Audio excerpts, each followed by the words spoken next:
I thank the chairman. I think our witnesses, and when Secretary Blinken was here recently, I asked him about the Monroe Doctrine and when or whether it was a calculated decision by the United States to abandon that, and he seemed unfamiliar with the Monroe Doctrine. If I could just ask each of you, beginning, from your right to left, are you familiar with the Monroe Doctrine? Have you heard of this? I am familiar with the Monroe Doctrine. I'm familiar with the Roosevelt Corollary as well. Thank you. Mr. Robbins? I am familiar with the Monroe Doctrine. Thank you. Yes, sir. All right, thank you. So could you summarize it for me? The Monroe Doctrine, the original Monroe Doctrine, states to European powers that they should not seek to reestablish their colonies in the Western Hemisphere. That is the original Monroe Doctrine. And the Roosevelt Corollary, as you see it? The Roosevelt Corollary broadens the Monroe Doctrine to tell foreign powers that they should not seek to establish a presence in the Western Hemisphere or to threaten the United States close to its borders. So was it a calculated decision by the State Department to abandon that doctrine? And if so, when was that decision made? There's no decision to eliminate the Monroe Doctrine. Or the Roosevelt Corollary? Or the Roosevelt Corollary. Well, it's interesting that Secretary Blinken has no recollection of what those things mean. Hopefully he understands what the policy means, but if you look at the results, you would say, no, it seems like he kind of decided we're not actually going to do that anymore. I mean, the chairman started the hearing off by pointing out the results, so if we're still embracing those policies, how do you reconcile the results? I think that we have worked intensively to strengthen our partners and allies in this hemisphere. We work with them on security, democracy, prosperity. The idea that you're not doing anything to counter the other powers coming into the United States. I mean, frankly, it seems like the administration's more concerned about Pride Month activities in Guatemala than they are about China's presence all over the entire hemisphere.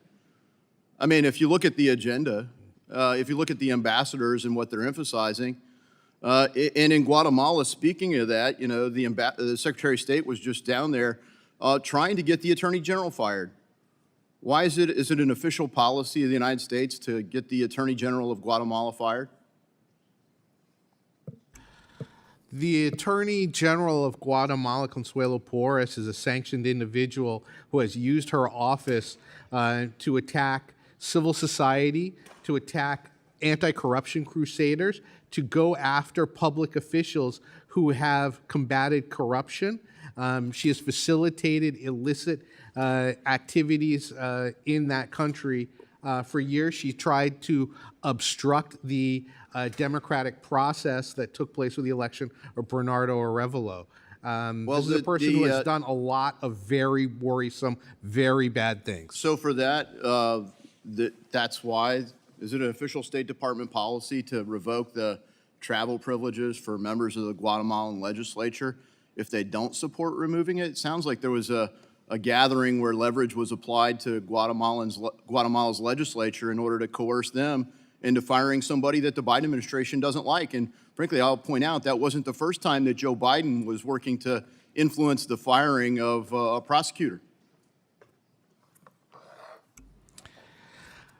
We believe that the Guatemalan people should have the right to be led by their democratically elected choice as president. Do you believe it's fair for the the Biden administration, not the United States of America, but frankly the Biden administration, not acting on behalf of the interests of our country, to threaten the Guatemalan legislature?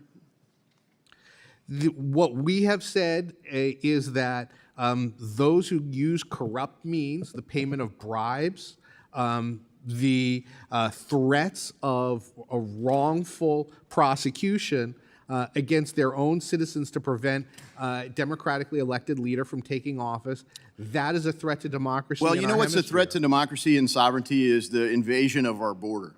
So I would love it if you were using the same kinds of leverage. If you're going to use leverage, Use it on behalf of our country to defend America's border, because instead the Biden administration, with the help of our State Department, has facilitated an invasion of our country.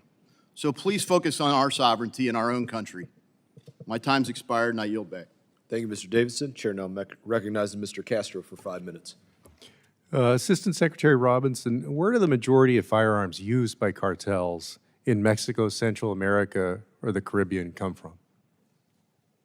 Thank you, sir, for that question. The majority of firearms used by criminals in the region